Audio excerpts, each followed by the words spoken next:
Bonjour à toutes et à tous, je suis heureuse de vous présenter le premier journal de l'année. J'en profite pour vous souhaiter une nouvelle fois mes meilleurs vœux pour l'année 2023. Voyons tout de suite ce que nous avons au sommaire. Nous ferons la connaissance du premier bébé de l'année à la maternité. Nous accompagnerons les élus lors de leur visite à la maternité et aux maisons de retraite. Nous irons faire un tour à la maison du numérique. Nous assisterons à la visite du président du conseil départemental du Nord au musée. Nous nous rendrons ensuite à 4 assemblées générales, celle de l'association Pourquoi pas, puis celle du cyclo-club Catésien, celle du club de pétanque et pour finir, celle des officiers de réserve. Nous partirons dans le passé en 2002 et 2003 avec les archives de Beffroi Vision. Le premier bébé de l'année 2023 est une fille prénommée Amy et qui est née le 4 janvier. Notre reporter Claude est allé féliciter les heureux parents à la maternité du Cateau. On vient vous apporter un petit cadeau pour Amy. C'est le premier bébé de l'année. D'accord. Voilà, donc elle s'appelle Amy, c'est ça? C'est ça, c'est ça, c'est ça. C'est une petite puce, hein? Toute petite crevette. Alors, des petits avoirs, C'est joli. chaussettes, petit pyjama. Bonjour.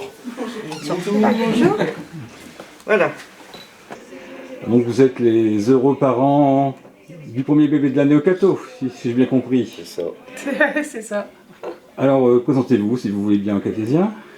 Je m'appelle Jordan, j'ai 24 ans, c'est mon 3e bébé. Moi, je m'appelle Gaëlle. Et puis, je suis la maman du premier bébé de l'année. Ça fait bizarre. D'où venez-vous? Moi, le Cateau. Et puis, bon, je viens pas d'ici, je viens du 51, mais bon, je suis venue habiter ici. Voilà. Et donc on va parler de cette petite demoiselle, alors comment s'appelle-t-elle? Amy, Voilà, donc elle est née quand? le 4 à 2h22. On va parler un petit peu de sa taille, de son poids, dites-nous tout. 2,3 kg pour 45 cm. Toute petite. Toute petite, mais en pleine santé. Voilà, c'est le principal. C'est ça. Heureusement d'ailleurs. Voilà. Alors donc j'ai bien compris, donc c'est déjà plein de petits frères, de petites sœurs, si j'ai bien C'est compris. ça, on a une petite fratrie, ouais. Voilà, enfin des grandes sœurs et grands frères plutôt, pardon. Voilà, Voilà. 2 grands frères, une grande sœur et puis un petit frère et une petite sœur Voilà. pour une petite famille recomposée. Voilà. Et ben je vous souhaite plein de bonheur. Merci. Bah merci, Voilà. puis meilleurs vœux, Ma meilleure vœu aussi, alors, hein. Ça commence bien. c'est ça. Comme chaque début d'année, nos chers élus se sont rendus à la maternité du Cateau où en 2022, 403 naissances ont eu lieu avec 198 filles et 205 garçons. Nos élus ont ensuite rendu visite à nos aînés dans les maisons de retraite. Accompagnons-les. Surnommé. Le 28 décembre. Comment vous l'avez surnommé? Victoire. Victoire. Ah, c'est tout un savoir. C'est votre premier? Oui, Ah, Et vous habitez où? à Kievi. ok, oui. Ah, Oui. c'est bien. Félicitations. Merci. Ça s'est bien passé. C'était long.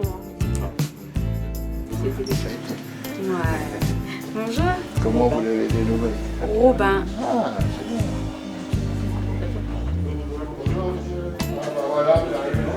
Ça fait que du bonheur. C'est ça. Oui. Ça a été. Votre premier? Ouais. Aussi. C'est le premier. Hein. Bébé surprise, ouais. Ah,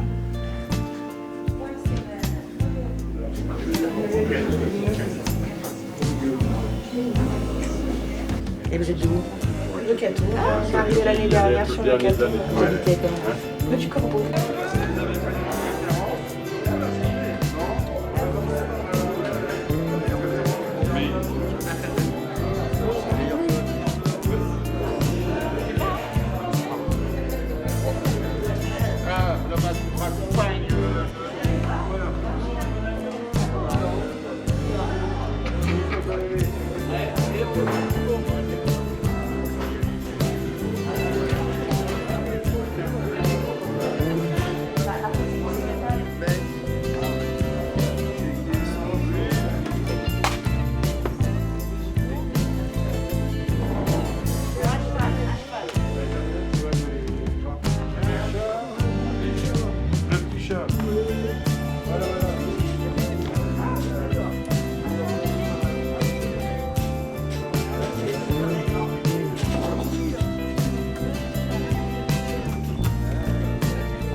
Notre ami Claude Delcourt a poussé la porte de la Maison du Numérique afin d'en savoir un peu plus sur tout ce que l'on peut apprendre dans cet établissement.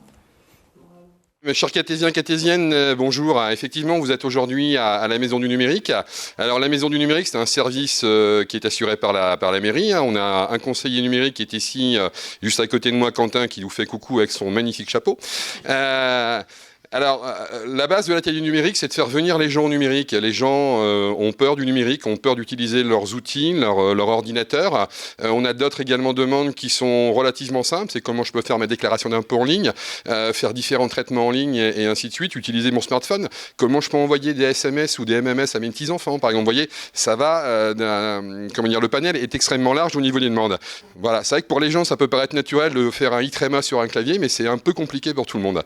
Alors, la particularité de cette maison du numérique et ce qui fait que ça marche très très bien, on a ouvert au 1er février 2022, quand c'est ça, on a déjà fait 832 accompagnements. Alors ce chiffre peut paraître énorme, mais voilà, c'est chouette comme vous dites, effectivement, c'est un très très bon résultat. Notre particularité, c'est de faire de l'accompagnement individuel, c'est-à-dire que des gens pourraient avoir peur de se retrouver dans un groupe et de se sentir un peu exclus. Là, on fait vraiment du face-à-face. C'est le boulot au quotidien de Quentin.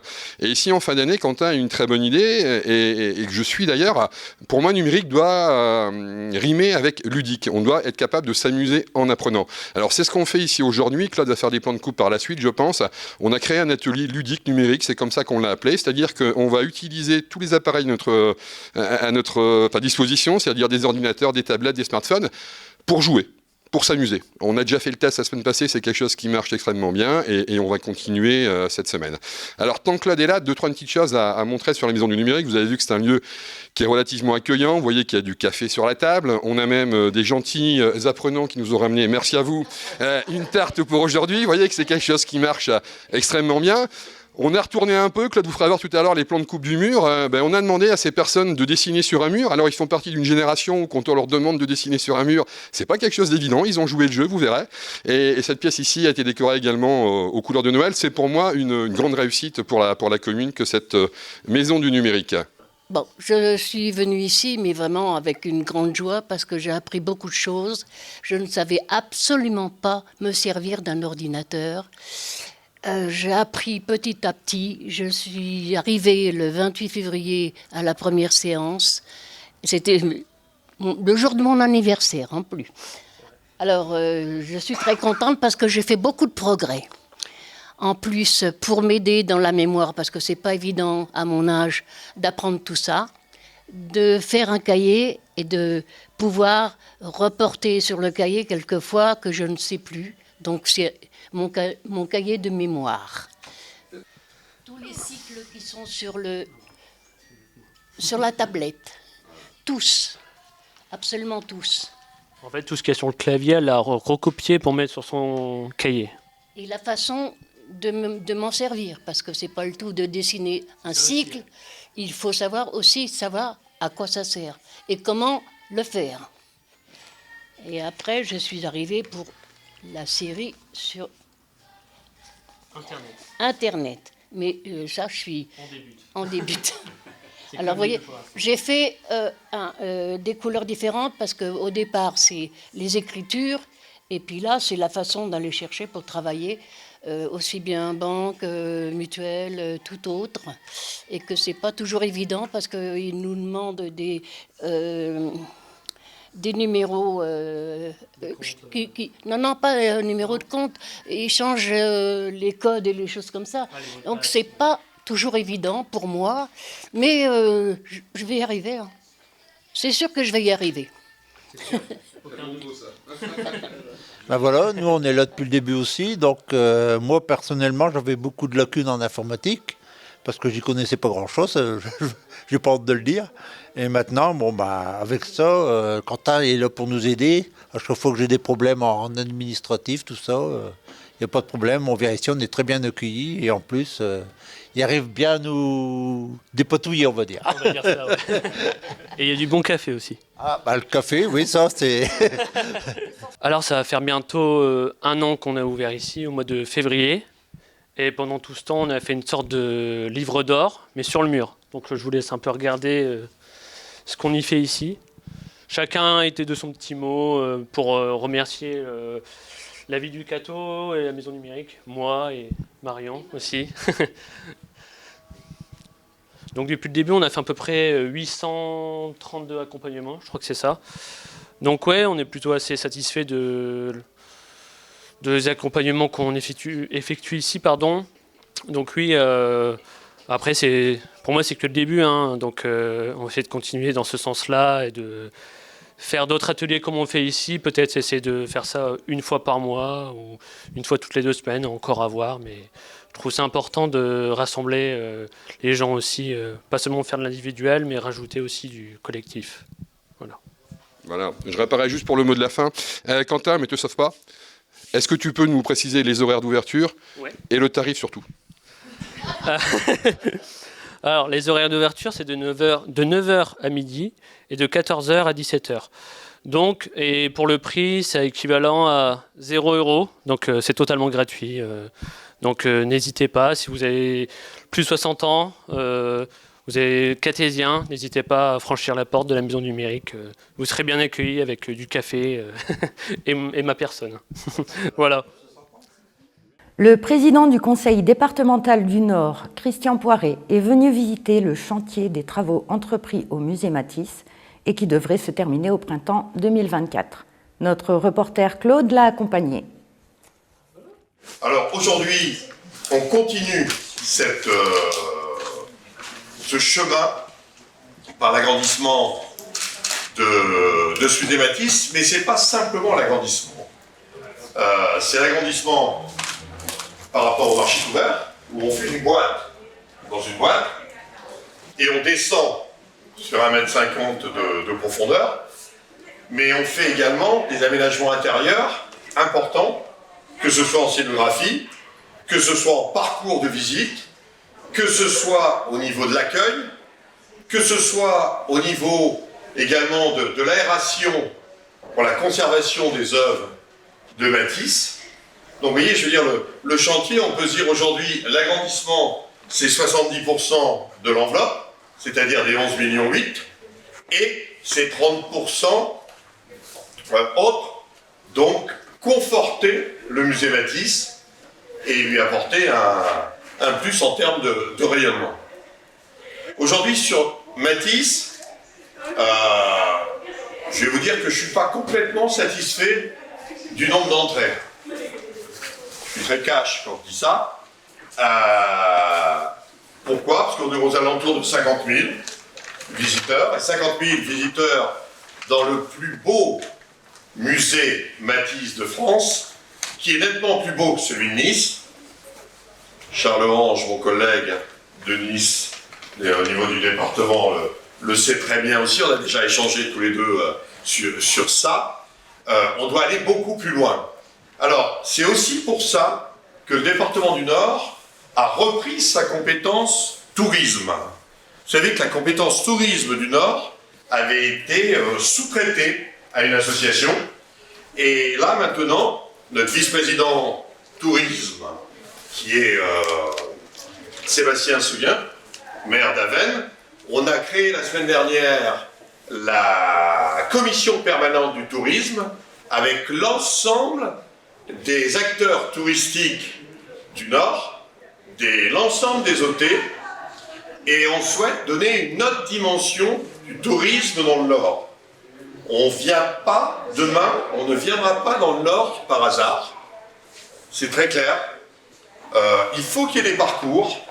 Il faut qu'on puisse se dire, je vais faire une étape au Cateau, je vais faire une étape à Sarpoterie ou Musevert, je vais faire une étape à Lille, je vais à la maison natale du général de Gaulle, qui fait autant de visiteurs qu'ici, je peux aller au Grand Palais à Lille également, je peux aller au Forum des Sciences, voilà. Il faut qu'on arrive véritablement à monter des parcours, mais il faut qu'on arrive à vendre, excusez-moi ce terme il n'est pas beau, donc vous l'oubliez, mais à faire rayonner le Nord.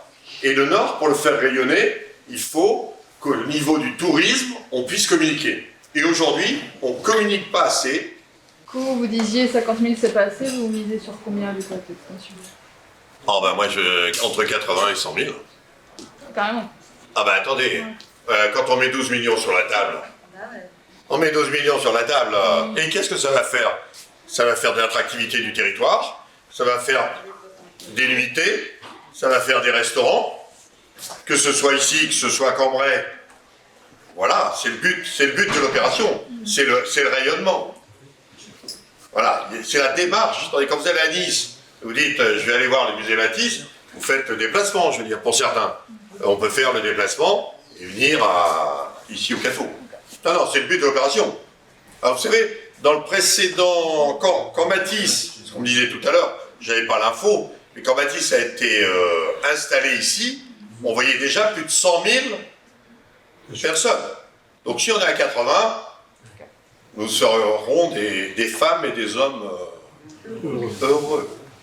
Voilà, c'est le but de l'opération dans le rayonnement. Alors je ne sais pas si on peut parler de révolution, en tout cas on peut parler d'extension, puisque le projet va proposer 1000 m² nouveaux en extension, occupant le volume d'une halle qui est mitoyenne à ce musée. C'était un espace complètement vide, dont on a voulu préserver les façades historiques. Et puis on a trouvé 3 niveaux à l'intérieur de ce volume, dont un qui est creusé pour pouvoir accueillir les groupes, les scolaires, et les personnes venant plutôt en quart et en groupe. Alors l'extension est côté marché couvert.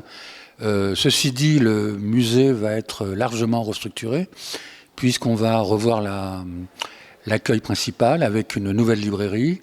On va réorganiser tous les parcours. On va revoir toutes les présentations des œuvres de Matisse. Et en fait, on va, disons, à 70% revoir le musée. Alors vous pensez que Matisse va apprécier tout ça? J'espère. Je pense, oui. Je pense parce qu'on va pouvoir présenter des œuvres qui n'ont jamais été montrées, notamment des grands formats qui aujourd'hui, faute de hauteur disponible, ne pouvaient pas l'être. Et la salle, on a proposé un très très grand plateau modulable, c'est-à-dire que pouvant changer de configuration au fil des présentations et comment dirais-je, des idées des conservateurs. Donc tout cela va être présenté de façon nouvelle et puis ça sera vraiment le grand musée Matisse. Partons assister à l'Assemblée générale de l'association Pourquoi pas, qui gère le magasin solidaire. Reportage de Claude Delcourt. Oui, bonjour. Écoutez, je suis Chantal Basquin, je suis la nouvelle présidente du magasin solidaire. Le bureau vient d'être renouvelé suite à la démission de Madame Sabrina Lévesque. Et donc j'ai pris cette charge que j'espère accomplir du mieux possible. Alors aujourd'hui nous avions l'Assemblée générale, donc au cours de laquelle on a présenté le bilan financier, le bilan moral. C'est une association qui tourne très bien. Nous avons énormément de nouveaux bénéficiaires, vu la conjoncture un peu compliquée en ce moment. Nous essayons de faire pour le mieux, pour tous les gens qui se présentent chez nous, et les recevoir dans le mieux possible, dans les beaux locaux que la mairie nous prête. Nous avons un côté alimentaire, donc là où les gens peuvent faire leurs courses, peuvent bénéficier également des produits de banque alimentaire tous les 15 jours à moindre coût. Et nous avons également, depuis quelque temps, nous allons sur des plateformes où nous achetons des produits d'hygiène et d'entretien à des prix modiques. Voilà, nous essayons de faire de trouver tout ce qui est le mieux pour les gens, les Catisiens et les gens de Montée depuis quelque temps. Principalement cette activité-là. Et nous avons également l'activité ressourcerie, qui est l'activité suite à des dons que nous avons, des gens du Cateau ou de l'extérieur, des dons de vêtements, de vaisselle, de petits meubles, car nous n'avons plus de place et nous ne pouvons plus prendre de gros meubles. Suite à ça, donc les gens peuvent venir et nous avons une ressourcerie adulte et une ressourcerie enfant qui est très intéressante. Alors derrière moi, vous avez la ressourcerie adulte. Avec côté homme, côté femme, également de la chaussure, foulard, sac, vêtements, enfin tout. Nous avons donc la ressourcerie vaisselle et puis donc la ressourcerie enfant qui est très très très demandée. Alors, tout ça, ce sont nos bénévoles qui gèrent tout ça, bien sûr, qui ont énormément de travail, qui sont très sollicités, qui accueillent les gens du mieux possible. Et je les remercie énormément, car sans eux, l'association ne pourrait pas être.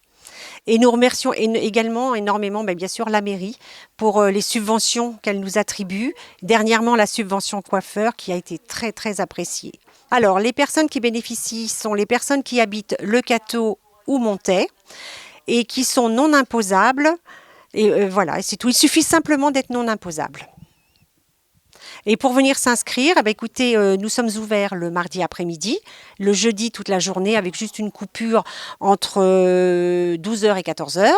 Et il suffit que les gens viennent avec leur feuille de non-imposition, leur relevé CAF s'ils bénéficient de quelques allocations de la CAF, et puis qu'ils nous communiquent leurs charges et leurs dépenses. Tout ceci est bien sûr dans un cadre très privé et rien n'est divulgué. Nous accueillons avec plaisir tous les gens du Cateau, de Montaix. Nous faisons pour le mieux pour leur être agréables. Et jusqu'ici, nous n'avons que des bons échanges, que des bons retours, que tout le monde est content. Là, quand ils ont su que nous étions fermés jusqu'au 3 janvier, oh là là, quel dommage. Écoutez, voilà, les bénévoles ont aussi besoin de se reposer un petit peu. Allez, tous en selle afin de rejoindre le cyclo-club cathésien pour leur assemblée générale. Donc on a évoqué le bilan sportif, moral et financier du club. Donc au niveau bilan sportif, le club fait une vingtaine de rallyes dans d'autres clubs du Cambrésis, l'Avesnois et le Douaisis. Les vététistes ont fait une bonne dizaine de sorties. Le club a été aussi également représenté sur l'Hilaire-de-l'Eau, le triathlon de Gravelines, le triathlon de 24 heures en relais sur le Touquet et pas mal d'autres sorties également. Alors, cette année, malheureusement, notre rallye VTT a été annulé par rapport au Covid et le protocole mis en place, donc très compliqué, donc on a préféré annuler. Et notre rallye du 19 juin, on n'a pas eu de chance puisque cette année il a plu, il y a eu du vent, et donc on a eu très peu de personnes. Alors l'année prochaine, on a décidé avec l'ensemble du bureau de réunir nos 3 sorties sur une même date, c'est-à-dire ça sera le 18 juin à la salle de Grémont, donc il y aura notre sortie VTT, cyclo et la marche en même temps. C'est très simple, les gens peuvent me contacter sur mon portable au 06 95 97 89 71 pour d'éventuels renseignements, voir une sortie s'ils veulent essayer le dimanche, s'essayer au vélo ou nous rejoindre, il n'y a pas de souci, ils m'appellent. Alors un petit mot, c'est le jour de l'assemblée traditionnelle, l'assemblée générale du cyclo. Et un maintien des effectifs, un bilan financier positif, malgré un petit peu les conditions qui commencent seulement, je dirais, à revenir à la normale. Des conditions un petit peu difficiles quand on organise des choses dehors.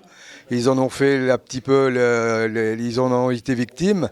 Maintenant, faut voir pour l'année prochaine. Et puis, une petite demande personnelle à Monsieur le Président, c'est d'être présent le 7 mai lors de la course Paris-Roubaix moins de 21 junior, qui partira du Cateau le 7 mai. Donc voilà, il y a toujours une participation du cyclo à nos manifestations. Et on attend d'être présent ce jour-là, voilà. Tu tires ou tu pointes ?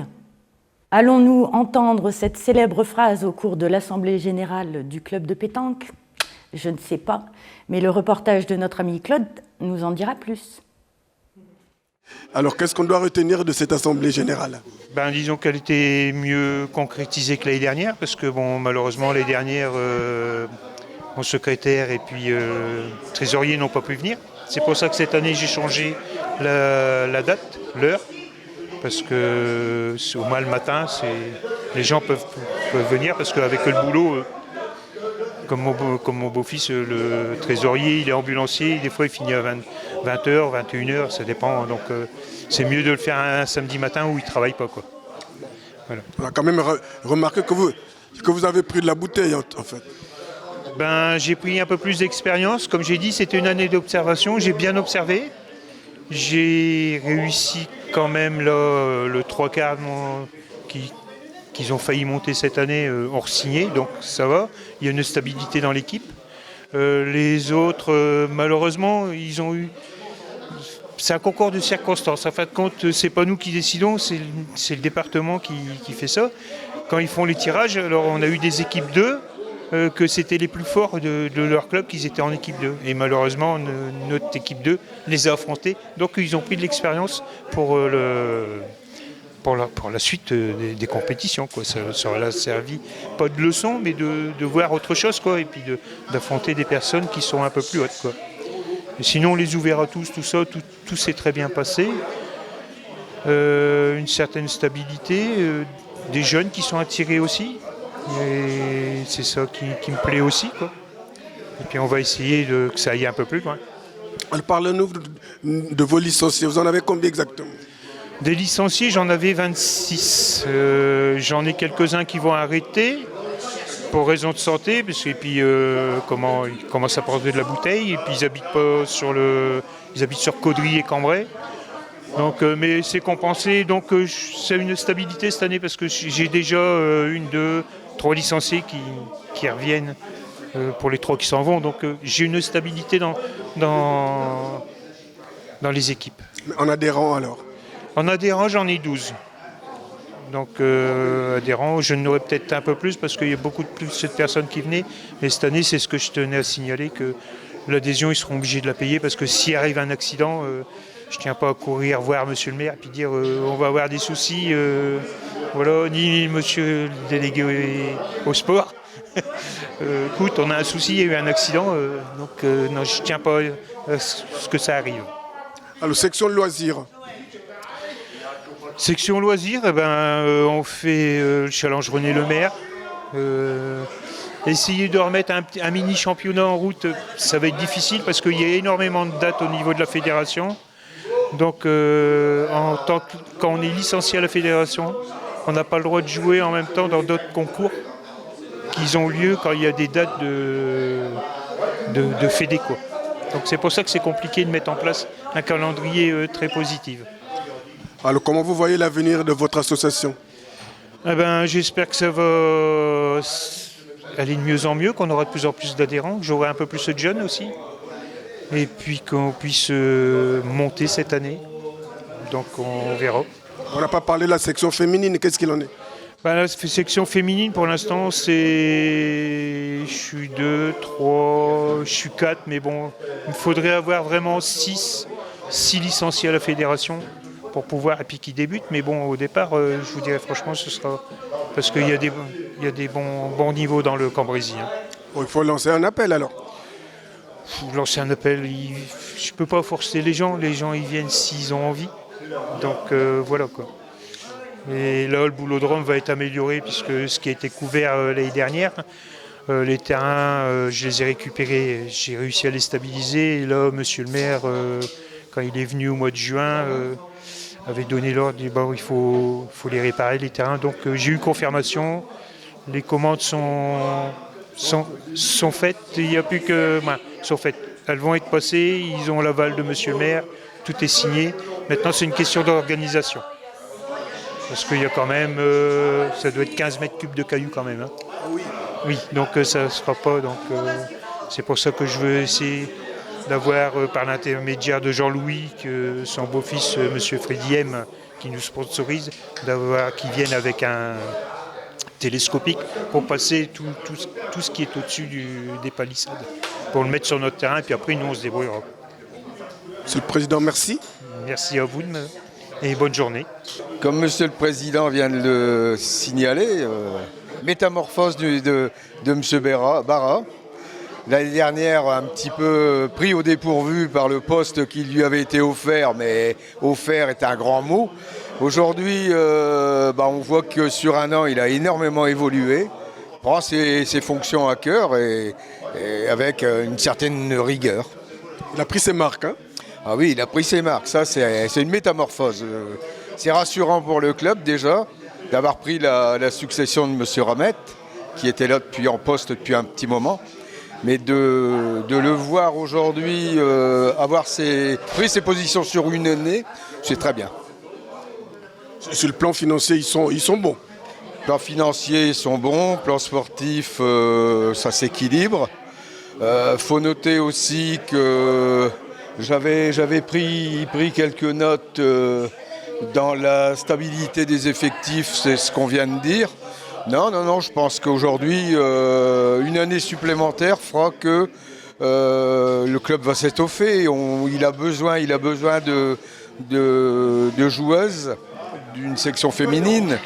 Bon, il y a longtemps, très longtemps, au fur et à mesure des âgés de la pétanque, même du temps de M. Ramette, l'ancien président, on a toujours demandé l'adhésion de filles au club de pétanque. C'est pas compliqué, c'est compliqué de pousser les gens, non, bon, faut qu'ils fassent avec, et puis voilà, on ne peut rien faire d'autre. Bon, je pense que l'avenir de l'association s'éclaircit. Elle s'éclaircit et elle va se solidifier et continuer. Pour continuer sur les assemblées générales, rendons-nous maintenant à celle des officiers de réserve. Alors, écoutez, c'était notre assemblée générale annuelle, assemblée générale. L'AOR, l'association des officiers de réserve du Cateau et du Cambrésis, c'est une vieille association qui est dans sa 67e année d'existence. Elle a été créée en 1955 par le capitaine Louis Gentil. Et aujourd'hui, on perpétue, on continue le travail, la mission, je vais dire plutôt, des officiers de réserve. Alors nous sommes encore aujourd'hui 26 adhérents. Il y a 16 officiers et 10 sous-officiers qui nous ont rejoints. Et voilà, donc on est 26. Et donc on appartient à l'UNOR, l'Union nationale des officiers de réserve et des associations de réservistes. Et donc malgré que nous sommes une petite ville de rien du tout, on va dire, par rapport à des grandes villes comme Valenciennes, Douai, où il n'y a plus d'AOR, c'est fini, ils ont disparu ces gens-là. Nous sommes toujours des irréductibles, on va dire. Nous continuons la mission et on est toujours présents. Alors je donne un exemple. Le 17 novembre, nous avons fait un coup extraordinaire. Nous sommes allés à 5, sous l'Arc de Triomphe, avec notre drapeau, et on a rallumé la flamme pour le centenaire de l'UNOR. C'était génial. Alors, on a été accueillis par tous les responsables au niveau national, le président Philippe Ribateau, qui est le président de l'UNOR, le colonel Philippe Méchia, qui est le président de l'ANORAE, l'ANORA, Association nationale des officiers de réserve de l'armée de l'air et de l'espace aujourd'hui. Voilà, on a été accueillis par le général, le 5 étoiles, le général d'armée Dari, qui est le président honoraire de la Flamme. Donc c'était extraordinaire. Il y avait énormément de monde, beaucoup d'enfants, beaucoup d'associations patriotiques, mais on a vraiment été bien accueillis. Voilà un exemple de notre participation aujourd'hui dans la réserve nationale. Les gens sont assez âgés quand même, on n'a plus la jeunesse comme on pouvait être dans l'active et opérationnelle, dans la réserve opérationnelle. Aujourd'hui c'est plutôt de la réserve citoyenne. Mais on continue quand même. Par exemple, chaque année nous organisons les dessins pour les soldats, bien sûr en collaboration avec la mairie, avec Olivier Descamps qui est le responsable, des affaires scolaires. Et puis on participe aussi à la JNR régulièrement. JNR, c'est la Journée nationale des réserves. Alors, ça ne se passe pas au Cateau, ça se passe à Valenciennes, mais on essaie de... Voilà, on participe à ce genre de manifestation aujourd'hui, parce qu'on a toujours la volonté de montrer d'essayer de développer l'esprit de défense. Voilà, c'est ça on maintient l'esprit de défense, on le développe, on va vers les jeunes, on essaie d'aller vers les jeunes, on voudrait s'occuper du BIA, le brevet d'initiation à l'aéronautique, au lycée Camille Desmoulins. Aujourd'hui, il n'y a pas de classe BIA, mais il y en a eu, il y en aura certainement d'autres. Je crois que monsieur le proviseur, monsieur Mass, il essaie de tout faire pour essayer de recréer cette classe BIA. Voilà. Aujourd'hui, Voilà le genre d'action que mènent les officiers de réserve au Cateau. Point n'est besoin d'être officier de réserve pour participer aux associations patriotiques, aux manifestations patriotiques, aux cérémonies patriotiques nationales. Toute la population devrait être là. Mais nous représentons nos associations, surtout d'autant plus que je suis président de l'entente patriotique, donc j'essaie de maintenir et de renforcer ces cérémonies, toujours bien sûr en collaboration avec la mairie. Ce 11 novembre, c'était merveilleux. Tout ça, bien sûr, grâce aux enfants, toute la chaîne hiérarchique en réalité a participé. Les professeurs, les instituteurs, les présidents de groupes scolaires, tout le monde a fait en sorte d'amener ces jeunes avec les parents d'élèves. C'était extraordinaire. Toute cette jeunesse autour du monument aux morts, c'est formidable, quoi. On apprécie vraiment. Après l'Assemblée générale, maintenant nous déposons une gerbe à la plaque du commandant Édouard Richer. Pourquoi? Parce que le commandant Édouard Richer, c'est un grand soldat. C'est un grand soldat, mais non seulement ça, c'est un grand soldat 14-18, officier, Légion d'honneur, mais réserviste. C'est un officier de réserve. Il continue de faire de la réserve dans une unité de chars de combat. Et ensuite, il combat en 40 jusqu'au bout. Il faut quand même reconnaître qu'il est prestigieux, ce bonhomme.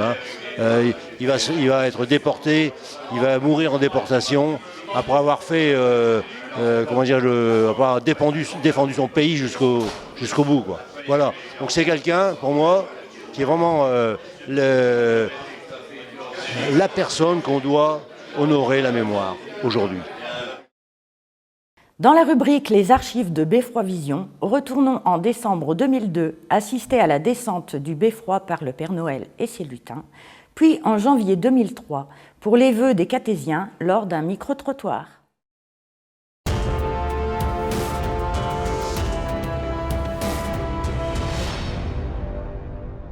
Descente du Père Noël du Beffroi de l'Hôtel de Ville. Les lutins étaient en renfort.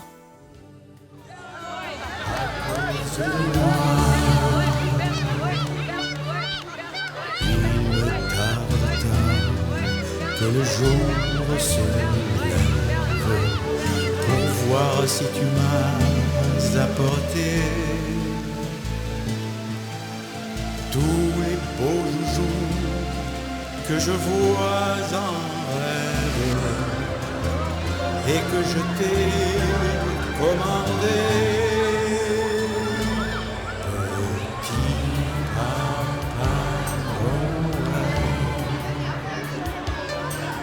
Tu descendras du ciel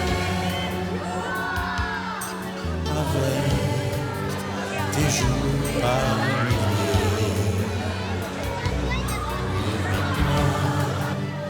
Mon petit soulier.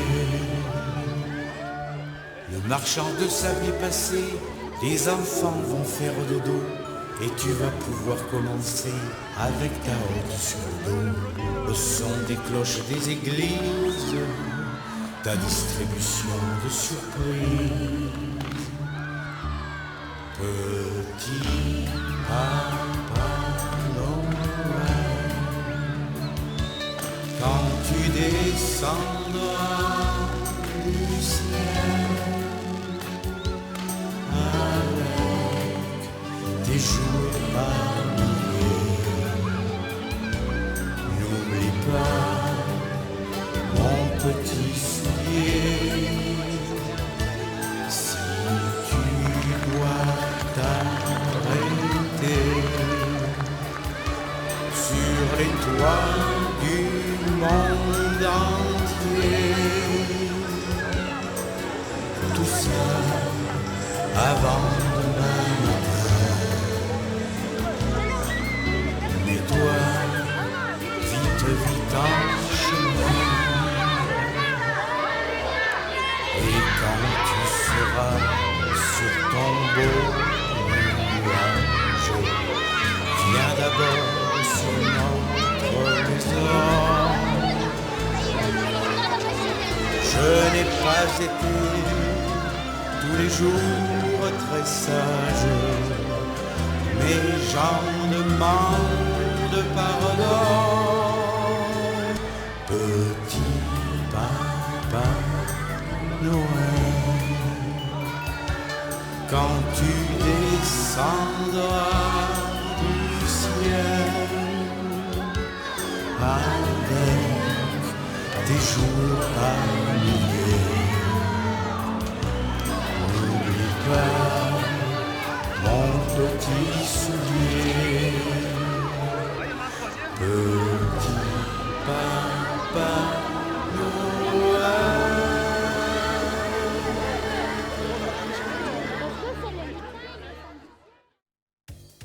Toute l'équipe de Beffroi Vision vous présente ses meilleurs vœux pour l'année 2003.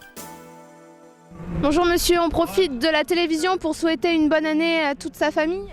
À vous personnellement et à tout le Cateau et à tous les gens du Nord et toute la France en même temps. On est cathésiens, alors donc on souhaite une bonne fête de fin d'année à tous. À tout le monde. Des bonnes fêtes à ma belle-mère. C'est tout. On souhaite une bonne année Donc je souhaite une bonne année à mes parents, Bernadette et Christian Oué, donc je leur fais de gros bisous. Bonne année, bonne santé à tous les cathésiens. Les meilleurs vœux. Mais je souhaite une bonne année à tous mes enfants et puis à mon mari que j'adore, voilà. Que les trottoirs du Cateau soient un peu plus propres. Merci et une bonne année 2003. Hein. Je leur souhaite une année 2003 aussi bonne que la 2002 si elle était bonne et meilleure si elle était mauvaise. Merci. Bonne année, bonne santé à tous les cathésiens et toutes les cathésiennes. Une bonne année, une bonne santé pour tout le monde. L'année, elle va être finie. Hein. Voilà. Et je souhaite toutes sortes de bonheur. Bonne fête à tout le monde, voilà. Et joyeux Noël et une bonne année. J'en profite pour souhaiter mes vœux aux cathésiens et aux cathésiennes. Il faut laisser l'Irak en paix. Oui, voilà. Nous, on doit s'occuper de l'humanité d'une autre façon et pas la guerre. D'accord? Ça, ce sont... Voilà, ça serait notre vœu. Heureux événement, parce que moi je viens d'avoir une petite fille le jour de Noël. Et je suis trop heureux. Donc un très beau cadeau. Oui, un très beau cadeau. Et donc une très bonne année à votre famille aussi. Oui, une très bonne année et surtout une bonne santé. Une bonne année à tout le monde, à tous les cathésiens. La santé surtout. Je souhaite une bonne fin d'année à tout le monde et puis c'est tout. Puis à tous les cathésiens et cathésiennes. Et un meilleur vœu à tout le monde alors. À tout le Cateau de préférence. Merci. Au revoir. Ce journal touche à sa fin. Merci de nous rester fidèles en cette nouvelle année 2023. Bonne semaine à tous et à bientôt.